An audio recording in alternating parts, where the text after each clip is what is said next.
If you ever find yourself on the 4th floor of JILA's S-Wing, you'll quickly come to two realizations. One is that you probably took a wrong turn somewhere, as the hallway quickly dead ends into a wall.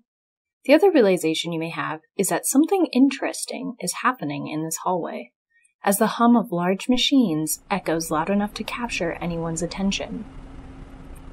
Follow this noise, and you'll find yourself in the laboratory of JILA and the National Institute of Standards and Technology NIST fellow Judah Levine, whose work at both institutes spans over 50 years.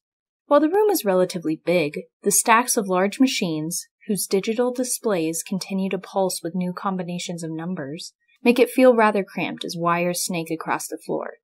The entire ambiance of the busy laboratory is completed by every desk and table being filled with mugs, books, and of course, academic papers.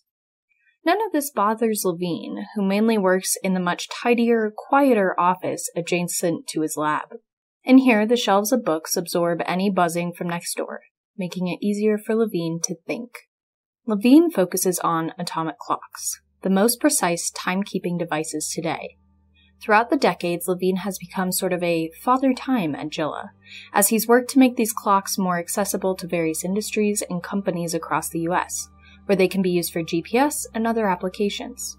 He embodies the definition of retirement for a scientist, as he spends time with his grandchildren, but his day-to-day is mainly filled with research. While a position in timekeeping may seem rather straightforward for most scientists, Levine entered the field in a rather roundabout way. In the following interview, Levine discusses his life history, his work at JILA, and how the Institute has changed since he first started in the late 1960s. This is the story of JILA's own Father Time.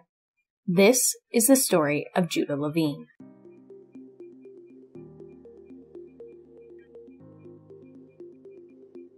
You're listening to Humans of JILA, a JILA podcast focusing on the human narrative of the institution's researchers. I'm your host and science communicator, Kenna Hughes Castleberry. Every month, I tell the story of a researcher or a group within JILA, showcasing the human sides behind the science. If you enjoyed today's episode, please like it on our YouTube channel and make sure to share it with your friends and family. This episode features a lengthy interview with Dr. Judah Levine, a fellow of both JILA and NIST, where we focus on Levine's own journey into the world of atomic clocks and the field of timekeeping. A quick note before we begin. This episode features mentioning of a JILA fellow in the hospital. For privacy purposes, we have edited out the name. Let's begin our story. So my first question is, can you briefly describe a bit of your life history? How did you get into physics and atomic clocks? I grew up in New York City, and when I went to Yeshiva College, which is a rabbinical school. It has a regular college program as well, and physics was sort of the only subject that they offered there. I mean, it's the usual place, they have everything, but physics was the only subject that I got interested in. At that time, if physics was a major, then you automatically had math as a minor. Now, to give you the time, this was 1956. So in 1956, I went into Yeshiva College. One of the advantages of going to Yeshiva College was that I got a job there, because I could not afford to go, even though the tuition was a lot less than it is today. I couldn't have afforded to go without a job. And so I had two jobs. In fact, I had a job at a hospital answering the switchboard. Okay, now, in those days, a job answering the switchboard was restricted to the night deal because they would not hire a man to answer the switchboard during the day. It had to be a woman. So I worked in a hospital on Fifth Avenue in Harlem, answering the switchboard at night. My memory is I got paid $1 an hour. And this would have been in the late 50s or early 60s. It would have been, well, I got it when I was still in high school. And then I got a second job setting up the laboratory apparatus for the elementary laboratories. And when I was in my second or third year in college, I got that job setting up the elementary laboratories, and they didn't pay anything as far as I can remember, but they had tuition remission, which was a significant issue because I probably could not have afforded it without that. So I had those two jobs. It turned out that was an incredibly advantageous business because I had worked around laboratory apparatus as an undergraduate. I was repairing stuff. I had to maintain the whole. Now, over here at CU, it's done by a professional. There are professional staff that does that. But over here, in Yeshiva, it was done by students. So when I graduated from college in 1960, again, I had the problem that if I wanted to go to graduate school, I needed to find a place that would support, that would give me a teaching assistantship. Now, in the current era over here, for example, every incoming graduate student gets supported. That is, you get either a research assistantship or a teaching assistantship, or you work in JILA, you work somewhere, whatever. But in those days, that wasn't the case. You could be admitted, and a fair number of students were admitted without any support at all, which meant you had to pay. And you could get a job outside or whatever. New York University offered me an assistantship, and it turned out that the assistantship was setting up the laboratory apparatus, the undergraduate laboratories, which is exactly what I had been doing for the last 2 years when I was an undergraduate. So I was essentially an expert at it by then, because I had been doing it for 2 years. And I set up the lecture demonstrations and the undergraduate laboratory apparatus. And that was something that again, here that's done by professionals. So there are professional people who do that, but so the advantage of that assistantship was that it was a 12-month assistantship, which is very rare, because most of the assistantships here and there as well are 9 months. That is their academic term assistantship. So you don't get paid during the summertime. So if you don't get paid during the summertime, you've got a problem. You've got to do something. But that was a 12-month assistantship because it was the summer session. That is, you had to set up the laboratories. The university didn't close in the summer. And then the system there was not a lot different from the system here. After 2 years doing that, you join a research group and you start working on a research project. And I worked on a research project from 1962 to June of 1966, back up a little bit. In January of 1966, I could tell that I was going to graduate in June of 1966. Okay, because I knew that I was on the final approach. And so the question was, I started looking around for a job. And so the question is, what am I going to do for a job? In December of 1964, this is a little bit going backwards, I had a friend who was a postdoc in JILA. I came out for Christmas and New Year's to be with him here. So I was in Boulder in December of 1964 and in the first few days of January of 1965, at which point JILA was still in the Armory. This building was sort of half-built. It was not. The outside, I think, was built and the inside was not. Because I remember that John Hall and Dick Zayer took me around and they showed me the inside, and I'm pretty sure the shell of the building was built, but the interior wasn't. And they said, you got to come here as a postdoc. It's just fantastically wonderful, blah, blah, blah. And at the time, JILA was still in the Armory. Okay, so I saw a lot of the apparatus, the experimental program in the Armory, and I met all the people. I met all the folk. At that point, JILA was about 3-4 years old, I guess. And so January 1966. So now I say, yeah, okay. So now we come back to January 1966. And my advisor, Ben Peterson, who was my advisor, said, well, how about you go to Oxford for a year? It's a good opportunity, and you can get a fellowship to go to Oxford for a year. So I said, right, I'm going to Oxford for a year. In June of 1966, I got a PhD. And in July or August of 1966, I traveled to Oxford. Now, in those days, flying was still a rare business. And so I went by boat, and it took 5.5 days. And it was really neat. Okay, going by boat is really neat. It's not a cruise. You're going somewhere, but it's really neat. And I went to Oxford, and I started working on a project which is the great-great-great-great-grandfather of what Eric Cornell is doing now. Okay, on the permanent dipole moment of the electron. Well, this was a billion years ago, so it was a very, relatively speaking, rudimentary version with the same goal. It had the same goal, but of course it was not nearly as potentially accurate. Okay, so I started in Oxford in September of 66, or maybe it was August of 66. And then in January of 67, you see, the postdocs, the fellowships in Oxford were 1 year and go home. So in the summer of 1967, I was going to go home, okay, one way or the other. And so in January of 1967, I began to meditate on the question of a job.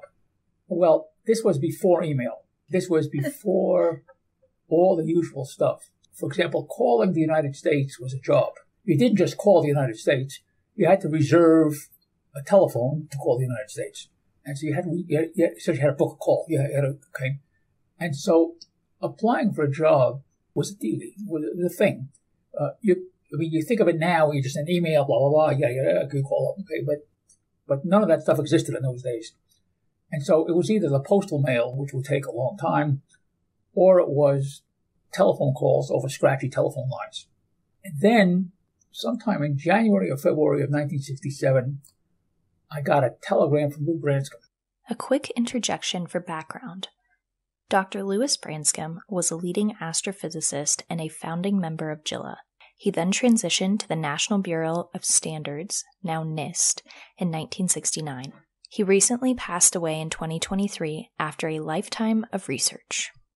And he said, Dick Zare told me 2 years ago, or maybe 1 year ago, that he thought you should come to JILA as a postdoc. And I'm going to be in London next week. So meet me in London, and I'll give you a postdoc. I'll offer you a postdoc. Oxford is about 60 miles away from London. It's a train trip. So I took the train to London, and I met Lou Branscombe in London. And he said, come to JILA, we'll offer you a postdoc. In those days, it was called an ARPA postdoc. It doesn't exist anymore. Because in those days, JILA had a block grant from ARPA. It's not unlike the Frontier Center concept. It was okay. And he said, come to JILA and I'll give you a postdoc. Now you understand that this was trouble to me in the backdrop of not so easy to find a job. Okay. So I said, right, done. Okay. So that now I had a job. And I said to him, right, I'll come to JILA either late in August or early in September of 1967. And so we took the boat, my wife and I took the boat back, and we landed in New York. We had bought a car in New York that was shipped over and shipped back. So the car came, it was a 1966 Volvo, and we drove across country from New York to Boulder. And we got to Boulder, I don't remember when it was, but it was late in August of 1967. It turned out that my office was right next to Lou. Lou Branscombe's office was on the 8th floor. It was 810. And Lou said, well, I think you ought to work with Jan Hall. Another quick interjection for background. Jan Hall is a JILA and NIST fellow whose work in laser-based spectroscopy earned him a Nobel Prize in Physics in 2005. And Jan Hall in those days was dealing with the properties of O2-, because a lot of people in JILA were dealing with O2-. It was a very interesting subject in that era.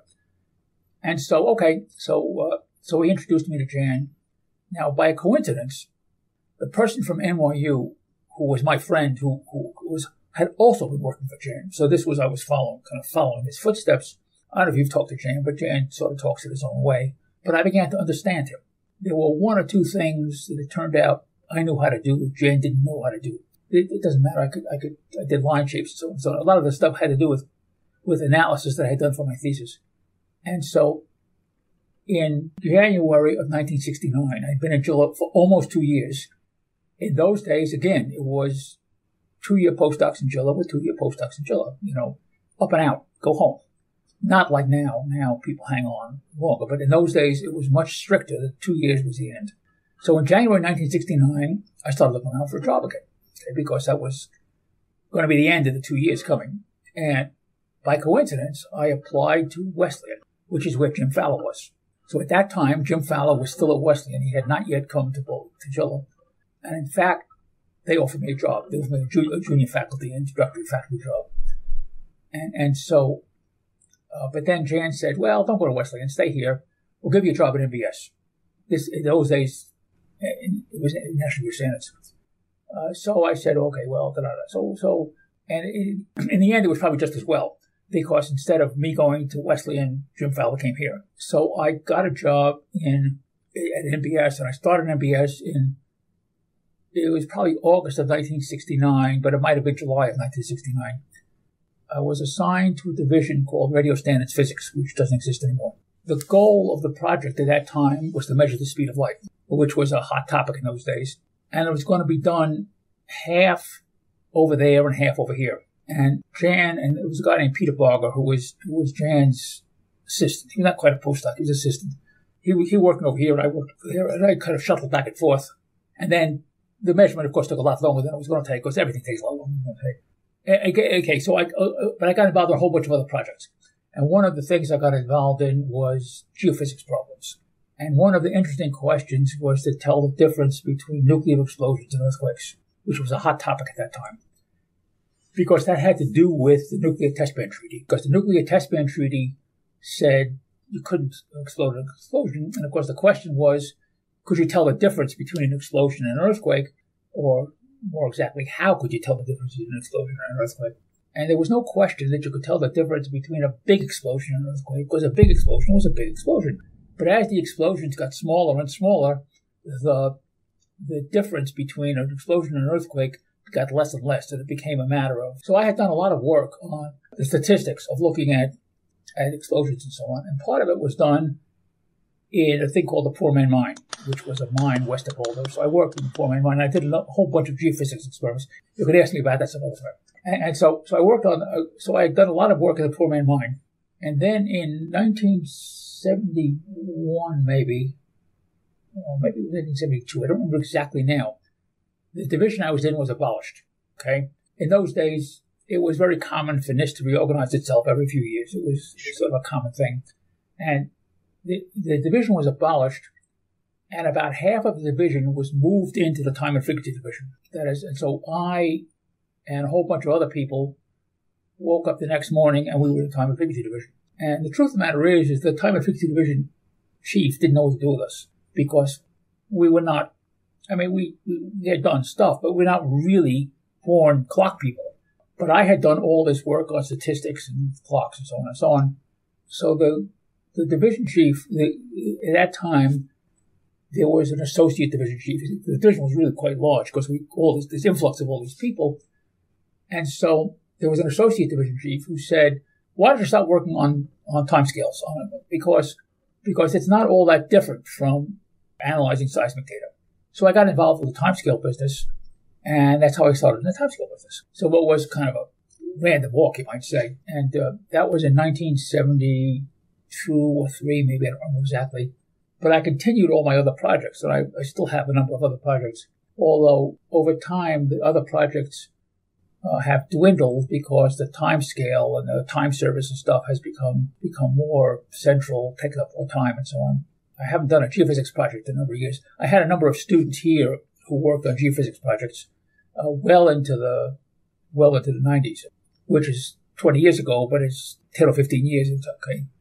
And so I continued to work at Poor Man Mine. I did work in Yellowstone National Park. I did work at the San Andreas Fault in Southern California. And these were all motivated a lot, or extensions of the Poor Man Mine experiment. From the very beginning, I ran field sites. That is, this stuff was all somewhere else. I had a field site in Erie, which is, I don't know if you know where it is, east of here. I had a field site in Frederick. I had a field site in Poor Man Mine. I had a field site in Yellowstone National Park. So if you looked at things, it looked like there was nothing here, because everything was out in the field. Everything was in field sites, and to some extent that's still true. I mean, a lot of clock stuff is not here. That's a very long version of the answer. No, I appreciate that. And that included a lot more color that I was hoping for, so thank you. Well, there you have it. You answered a few of my other questions, but I'm going to kind of ask a kind of tangential ones. Sure. So I know, obviously, when you started at JILA, it was in the Armory building. Yes. No, although by the time I got here, it had actually moved into this building. Okay. Because it was, when I visited, it was in the Armory, but by the time I got here, in 1967, it had moved into it was already in this building. Okay. This building being A and B. Sure. No S, no X, okay, no C. In fact, the physics building wasn't built. Okay, it was just the tower, pretty much. It was A and B, and D last existed, but nothing else. Okay. All the rest of the stuff came later. So what sort of were your initial impressions coming to JILA? What was similar that you find to today, and what was different? Well, first of all, let me tell you JILA relative to my previous experience and JILA relative to now. And my previous experience, of course, had been in what amounted to academic departments, either at NYU as a graduate student, or Oxford as a postdoc. And an academic department has got a number of faculty people who are doing their thing. And they have grants and students and yada, yada, yada, and blah, blah, blah. And they interact with each other, but they don't interact with each other strongly. For example, when I was a graduate student, Ben Peterson, my advisor, was the only faculty member in NYU who was doing that kind of stuff, period. So that his group was the group of that if you wanted to do atomic physics and beams, you were doing it with Ben Peterson. And to extent, the same thing is true at Oxford. Okay, there was the Clarendon Laboratory, which is where I was. It was a big place, and it had a lot of different groups, and they would talk to each other in some way or other. But it was also true that there were a lot of groups who did their thing, and now Pat Sanders, who was my advisor in Clarendon, he had another colleague, but that was it. There were two of them. But the Clarendon was a big place. It was it's probably bigger than JILA. I mean, at least it's certainly bigger than what JILA was then. Maybe it's not bigger than JILA now, but it was bigger. It had several buildings that were connected by wings. It was a big deal. It was very much an individual things. And JILA, when I came to JILA, was a much more cooperative endeavor.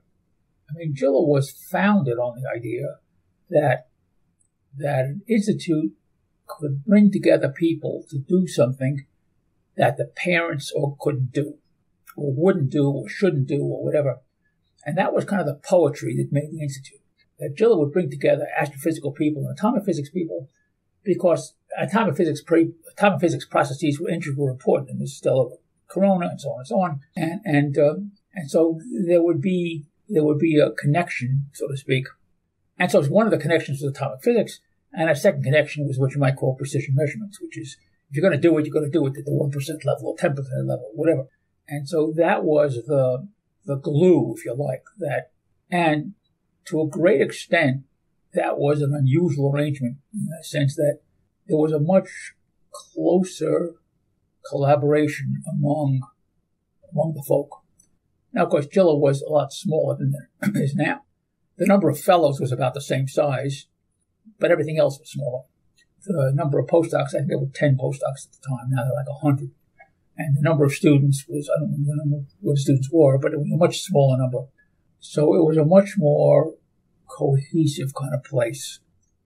And that was unusual, so to speak. But it was very interesting because it provided, you had all these people who were doing very similar things, but not the same thing, and they had very different experiences and very different expertise. And if you needed some advice, you could go find somebody with advice. It was, and that cohesiveness has gradually disappeared.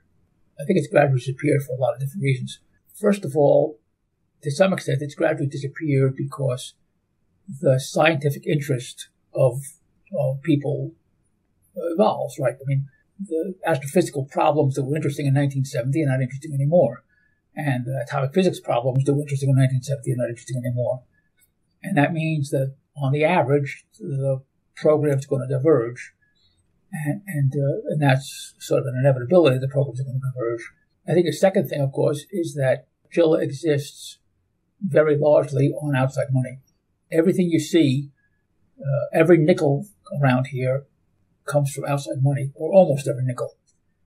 And the result of that is that, to the extent that funding agencies will have different interests, that accelerates the pulling apart. That is, an astrophysical person looks to see, well, where am I going to get research support? And they get from whatever they get from.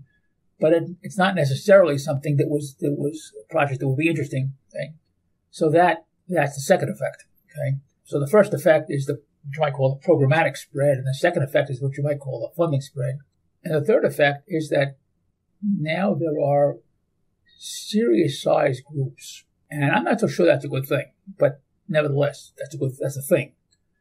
And when there's a serious size group, the group behaves as a group, and it's much less coupled to the rest of the building. And so some of my colleagues have 20 or 30 students and postdocs and so on and so on. And so they behave like a little institute all by themselves. And that has accelerated the separation, so that the JILA now, in some ways, begins to look like an academic department, in the sense that you have a bunch of people who are linked together through the Xerox machine. Okay, and linked together, or maybe through the administration of the Xerox machine. But from a technical point of view, they've tended to wander apart. And so the astrophysical people have gone off and done their thing. Then there was a craziness that the University of Colorado did, okay, which accelerated the whole business. So I have to tell you about the craziness. There is a thing called overhead, which I'm sure you know about. Okay, so the university, when you get a grant, the university charges overhead, and in return for overhead, they pay for the electricity to turn on the lights and to do all the other wonderful things. They give you heat and light and so on and so forth, blah, blah, blah. And in principle, they do all these kind of services. Then when, I don't know exactly what it was now, but the university discovered a new theorem. And the theorem was there was a thing called DAICR. DAICR meant that a piece of the university, an operating unit of the university, got back some piece of its overhead. And that piece of the overhead could be managed by the thing that got it back. So that, for example, JILA got back some piece of that is, when a fellow in JILA got a research grant, the university charged some overhead, whatever the overhead rate was, and gave back a piece to JILA. All right. Well, that sounds like a wonderful idea. Okay. Except that what it means is that, let's suppose you have somebody who's a faculty member in the physics department and also a fellow of JILA. Well, when they get the overhead back, who gets the overhead? And so now, apart from all the other things, now you're talking about real money, okay? Because perfectly not okay, but your salary's got to be paid from somewhere, right. Okay? And that means that there is a tension between places for the overhead. And what's more is, okay, let's suppose you had a group of faculty members in a department. And the group of faculty members in the department are very active in research. Mm-hmm. And they look around and they see that they are very active in research, but the overhead that comes back to the department. It doesn't come back to them. I see. Okay? And let's suppose they say, just for a hypothetical, they would say, let's suppose that a few of us go off and form our own institute. Well, now if we form our own institute, we get all the overhead. All right, so you begin to understand that there are games. And so if you look around, JILA existed before this crazy business happened. But a lot of the newer institutes are based on that idea of some faculty members realizing that there is an advantage to forming an institute to get the overhead. And that increases the fragmentation. Because it means, for example, that it increases the separation between the astrophysical people because they are now off in TASA, which is an institute central by itself, okay? So they're off. Okay? And now, you understand there's all its political maneuverings, but all of these things tend to fragment the place. And it's now very fragmented. And I think that's very unfortunate. I think what's happened is that, for example, my guess is that nobody in JILA knows the in the hospital. And the reason for that is that he's not a member of one of these big groups. And these big groups, talk among themselves. And my guess is the same thing would happen to me. If I disappeared for a week or a month, nobody would recognize it. It would just because Group A talks to itself and Group B talks to itself. So I think that's, as I said, I think that's very unfortunate. Okay, so that's the question. So I guess kind of building off that, do you have any suggestions for how to I think, given all of the reasons that I gave you, I think it's an inevitability. I see. Okay. Yeah. And now I think, with all due respect, I think celebrating Amelia Earhart's birthday does not fix the problem. Right. Okay? I understand what you're saying. That has nothing to do with the problem. Right. Or National Watermelon Day. Sure. Okay. It has nothing to do with the problem. And you understand that National Watermelon Day doesn't address the problem. Right. Okay. Right. I mean, it may be all wonderful and dandy, but it doesn't really address the problem. Right. The problems are still there. Especially because people grab the piece of watermelon and go. Right. And of course, that undercuts the whole purpose was to make some community. Sure. And National Watermelon Day doesn't do it. And celebrating Amelia Earhart's birthday doesn't do it. National Sugar Cookie Day or National whatever it is, Pie Day. I don't know what all these things. Sure. I mean, there's nothing wrong with them. No. But they don't address the issue. Yeah, I understand. Or they're fleeting, or people. Well, it's more than that. It's that JILA is not a social club. Right. Or JILA shouldn't be a social club. JILA is an academic department. There's something like an academic department. And there's nothing like National Watermelon Day. There's nothing wrong with that. But that shouldn't be the focus. Right. So there you have it. Okay. I like it. Thank you. Okay, so maybe we could talk about kind of your later career, what you're doing now, and okay. So I got into what you're focusing on. I got into the time and frequency business, and I sort of explained how that happened. Right. And as part of the work in Yellowstone, I had 10 field sites all over Yellowstone, and I don't know if you've been to Yellowstone, but Yellowstone in the winter is almost inaccessible.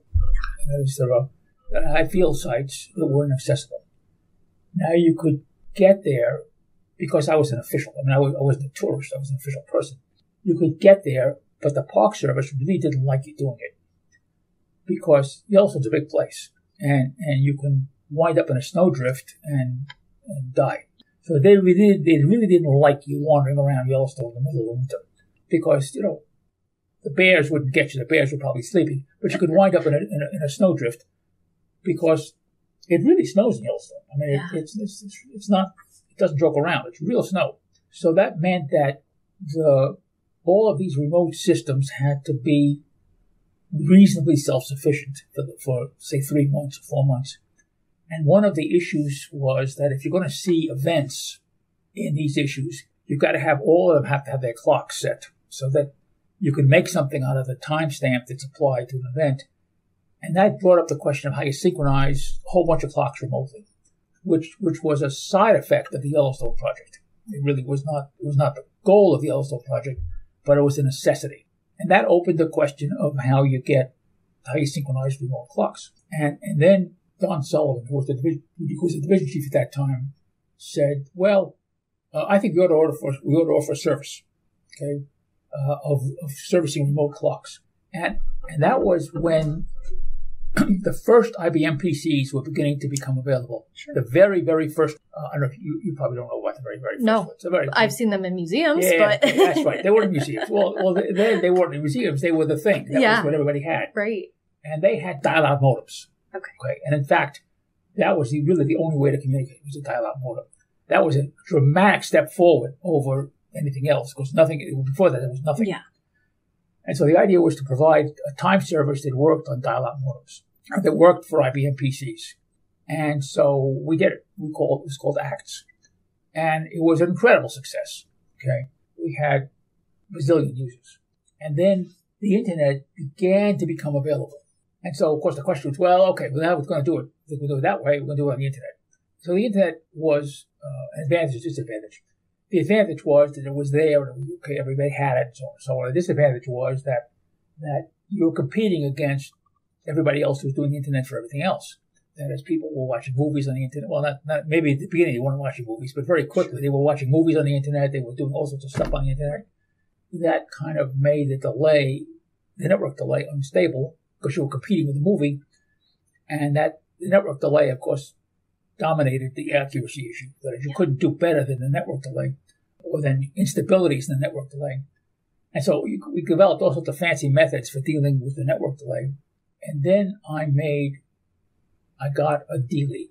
And the dealie was that a number of companies approached me and said, we would like to host one of your servers, and we will provide the network bandwidth for running it, and you will provide the hardware, and we won't charge you, or you won't charge me. So we will do this for free. And the only thing is that we will be able to advertise that we are hosting on this server. So I said, sure. So I had the advantage of that, you see, was that I did not have to pay for network bandwidth. I bought hardware, but I didn't have to pay for network bandwidth. And so the hardware charges are non-recurring, right? You buy it, you have it.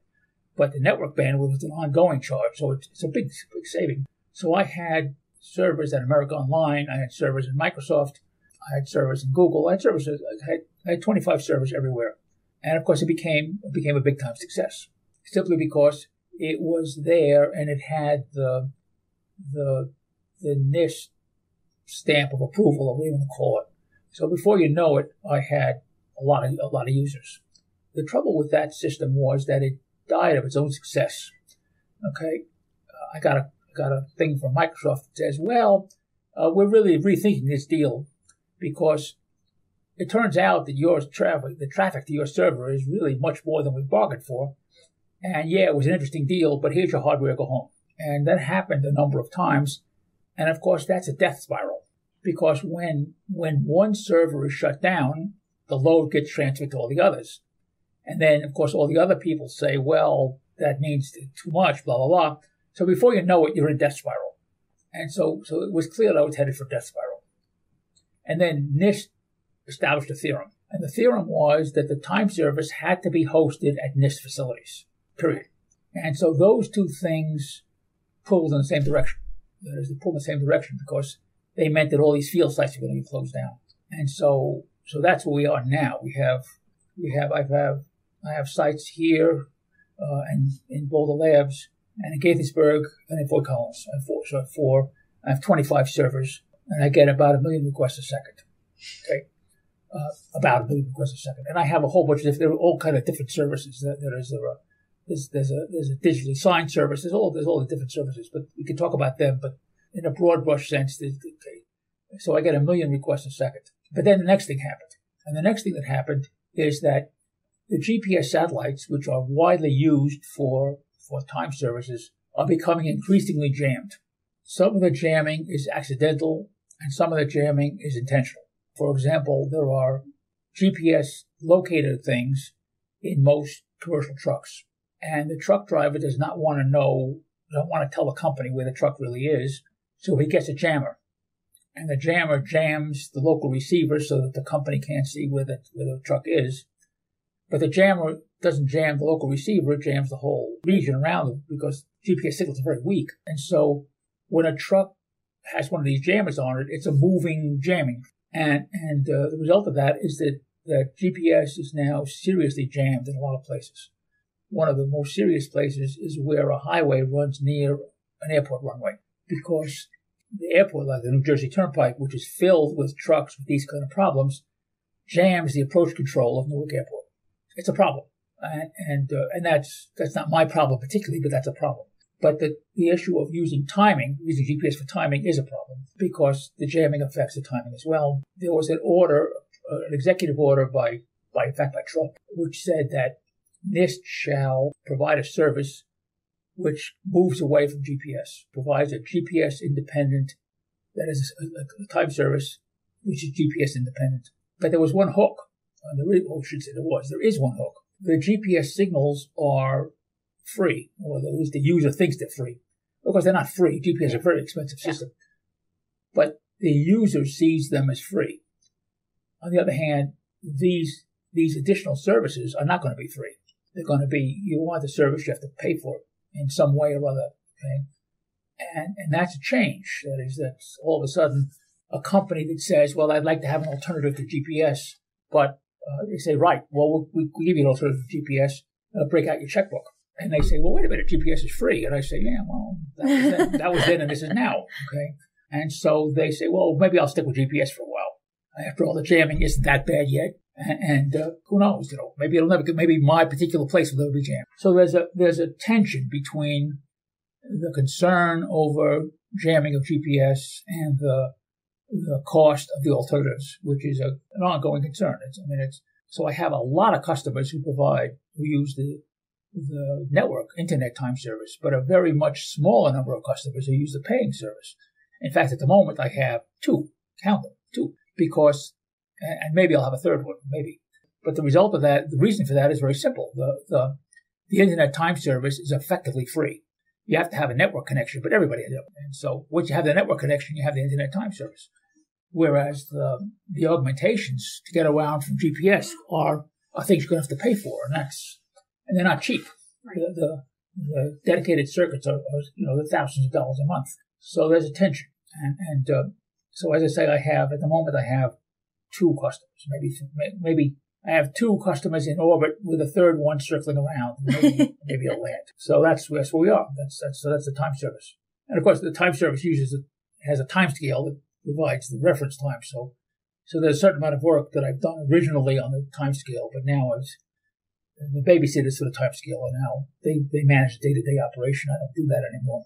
So as far as maybe like what's in your lab right now upstairs on the 4th floor? Well, what's on my lab right now is the control system for the whole network time service. Okay. But if you look at it, it just looks like a lot of junk. I mean, you're welcome to come and look, but it's just a lot of junk. And it provides the monitoring for the entire network time service. And it also has a lot of spare parts, because you need spare parts for these guys. So I have a lot of spare parts, and I'm developing. There's always a new possibility. Well, let's provide this kind of time service or that kind of time service. So I'm working on other kinds of time services. The concern is security concern. That is, how do I know that a bad guy hasn't gotten in and interrupted the service or contaminated the service or modified the service or whatever? And so there's a lot of augmentations which are intended to improve the security of the service, not necessarily the accuracy of the service, but the security of the service. And there's a lot of different, I work on a new possibility now, which is a more, at least in principle, will be a more robust version of the time service for people who are concerned about now one of the difficulties is that service is going to be computing intensive. It is going to require more computing. And were I to get 1 million requests a second in that service, I probably couldn't support it with the existing hardware that I have. So that's a long-term problem. But that's not a short-term problem. It's a long-term problem. That service is expensive in computer cycles, so that if you got very successful, you need a lot of computer hardware. That's a problem for some future time. Sure. So that's what we are. Out of a curiosity question, do you think artificial intelligence will ever get involved in this? Well, yeah, artificial intelligence is sort of a catchword, but yeah, there are things that you wouldn't have considered artificial intelligence, but are. You see, the internet is a very noisy place. Right. I mean that in a statistical sense. And so when you get a message over the internet, you have to use some analysis to decide, is this message true? Or you could think of it as true-false, but it's usually not true-false. It's how much weight should I attach to this message? Well, in the old era, in the modern era, that would not be called artificial intelligence. But in the old era, that's what artificial intelligence was. Sure. It was trying to model a signal that you see based on statistics or what you've learned or something like that, so that it has many of the concepts of what's now artificial intelligence, but it wasn't called artificial intelligence in the old days. It was called statistical analysis or whatever. Look at that face. Do I recognize that face? Well, sure. What are the odds that this face is somebody that I know? So you got to look at this point, that point. Right? You can sort of see it, and it has many of the same concepts in the sense that you have what amounts to training sets. You look at the data and you tell the program, well, that's noise, okay, because I've been around this for 20 years and I recognize that's noise. And so the program recognizes, except that it's not quite as sophisticated as so that you have to code it back in yourself. So the program doesn't learn in the AI sense of the word. True. I'm going to say the program do not do something that you didn't put in there to start with. But that's not quite true. Yeah. They often do very surprising things. That is, they are very literal. I mean, computer programs are very literal. And when a very little computer program does things sometimes that you say, well, yeah, that's very little of what I said, but that's not what I meant. Or I didn't think of that possibility because I wasn't thinking so literally. So sometimes, we have a lot of programs which have to do statistical tests. Is this data good? Is this data bad? Do I really trust this data? Do I really not trust this data? And that happens all the time. For example, I have to steer the NIST timescale so that it matches the timescale, the International Bureau of Weights and Measures timescale. Well, the International Bureau of Weights and Measures timescale doesn't exist in real time. So that is the data for July won't exist until next week. It's the data for July, so I've had to predict what's going to happen. Sure. Okay, and what I predicted going to happen has a primitive artificial intelligence concept to it. I mean, you gotta kind of put in something and use it to predict what's going to happen. And what are you going to do about that? Although the programs sometimes do things that are very surprising. Okay, that is, the prediction algorithms sometimes are much more accurate than you would have predicted from your eye. Okay, and now that's not because they are artificially intelligent. It's because they have done what you said literally, and what you said literally. I mean, what you said literally doesn't make sense. It's all complicated business, and you don't always see the consequence of, when you have 50 rules for what to do, and you apply those 50 rules, you can't always see what's going to come out. In a modern era, it wouldn't be glorified with artificial intelligence. Artificial intelligence would be well, you turn the computer program loose and say, no, I'm not going to tell you anything. You just do something. Okay? Right. And it's like my granddaughter. My granddaughter's 9, and I gave her an iPad. Gave her my iPad, but I didn't tell her anything about it. Okay. Not a word. Right. I said, here's an iPad, go play. Well, she discovered things that, okay. I see. Okay. The question is, how did she discover them? And I said, how did you discover that? She just played around. And so she discovered all sorts of software. The idea of swiping was just natural to her. Mm-hmm. I mean, I didn't teach it to her. I know, maybe she learned it somewhere or other. But she was, swiping and clicking and I wonder what this does, right? You push this and so that's real artificial intelligence. I mean, that's real intelligence, right? And she's only 9, okay? but she's 9, okay? And she discovers things that are a completely unexpected result with no instruction. We're just playing around. Now, of course, she does crazy things too. You understand? But so there it is. Well, I'm looking over my questions, and I think the last one I actually want to ask you wasn't on this list, and you don't have to answer it if you don't want to, but more just about kind of what retirement looks like for a scientist, because I think science is one of the few occupations where you pretty much do it until the very end, right? Yeah, I think. Well, no, there are others. There are others. Sure. There are people who say, as soon as my pension is vested, I'm out of here. Right. Okay. Right. And I have colleagues like that who as soon as my pension is I'm out of here. Right. And so that's part one. Part two is that there are a lot of things that you just as soon not do. And so as you become more senior, those things tend to multiply. Yeah. And there comes a point when you say, I don't want to go to any more stupid meetings. Okay. I don't care. I don't want to go to any more stupid meetings. And I want to play around, but I don't want to go to any more stupid meetings. Sure. So there are people who say, I'm tired of doing stupid stuff. And so they don't do it until the very end. They quit because they can't stand with. And then there's a guy like Peter Bender. Now, Peter Bender is 90 years old, or 92 maybe, because he was a middle-aged guy when I came to JILA 50 years ago. Wow. And he is of the, I'm going to do it till I drop. But he is of the style of, I'm going to do it until I can't do it anymore. It sounds like you're not in that style. Well, I'm in a somewhat different style. Okay. And that is that I would consider it if I had something else to do. I see. Okay. And something else to do apart from sitting on the porch. Because it's hard to do these things part-time, either year in or year out, especially when you're doing a thing which requires services and so on. You got to run all the time and so on. So I think either you're in or you're out. Okay, so that's sort of where we are. Thank you. I appreciate it. Thank you for listening to Humans of JILA, a JILA podcast. Be sure to subscribe to JILA's YouTube channel for more information and to keep listening to these episodes.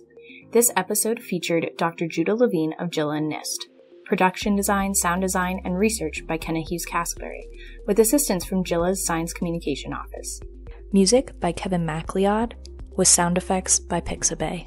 JILA is a joint institute between NIST and the University of Colorado Boulder. This podcast is hosted by JILA. Any use of this podcast without JILA's permission or credit is prohibited.